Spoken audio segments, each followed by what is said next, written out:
아니면 가장 최악의 경우는 픽스처라고 하는 그 뿌리 부분이 금이 가거나 깨졌을 경우, 그런 경우에도 임플란트가 흔들릴 수가 있습니다. 이렇게 임플란트 뿌리가 금이 가거나 부러졌을 경우에는 아쉽지만 심어놓은 임플란트를 하셔야 합니다.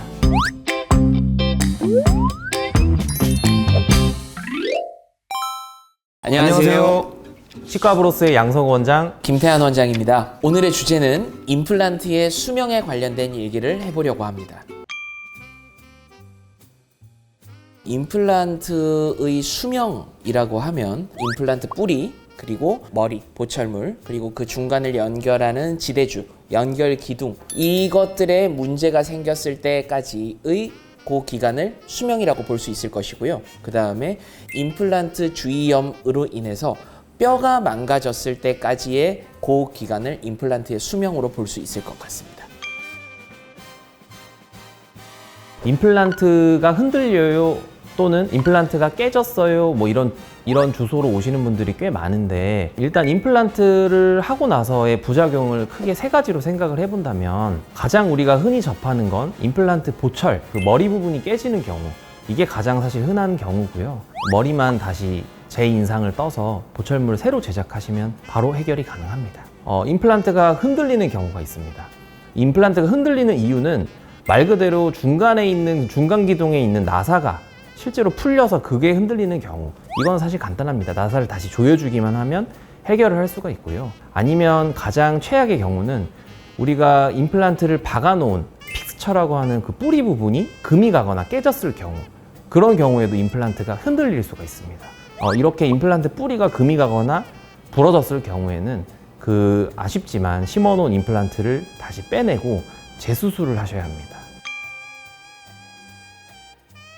임플란트 주위염이라고 하면 쉽게 우리 자연 치아에 생기는 치주염이랑 메커니즘이 거의 동일합니다. 치주염이 생겨서 오랜 기간 진행되다 보면 잇몸뼈가 녹게 되고요. 그리고 그 녹은 잇몸뼈가 치아를 제대로 잡고 있지 못하게 되면 치아가 흔들리고 발치까지 이어지는, 그게 임플란트 주변에도 똑같이 오게 됩니다. 해결 방법은 초창기에 발견되는 게 사실 가장 중요합니다. 초기에 발견된 임플란트 주위염은 초기의 치주염처럼 더 이상 진행되지 않도록 하는 치료를 받으시면 해결을 하실 수가 있습니다. 하지만 뼈를 녹일 정도로 일정 부분 이상이 진행된 임플란트 주위염은 치료가 굉장히 어렵습니다. 사실상 거의 불가능에 가까운데요. 불편하고 임플란트를 못 쓰게 된다면 결국에는 임플란트를 빼내고 재수술로 이어지게 됩니다.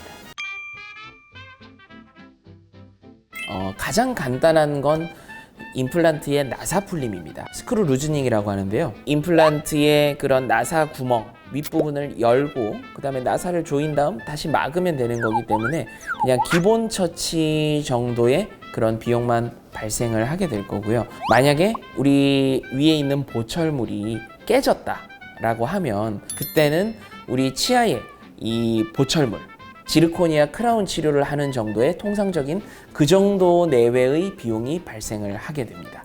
그리고 마지막으로 임플란트 뿌리를 교체해야 되는 재수술의 케이스에 있어서는 임플란트 뿌리를 제거하는 것은 건강보험에 등재가 되어 있습니다. 그래서 빼는 것까지는 이제 보험으로 가능하고요. 그 다음에 재수술은 물론 추가적인 뼈 이식, 그 다음에 임플란트 수술, 재수술의 비용이 발생을 하게 되겠죠. 가장 많은 비용이 발생한다.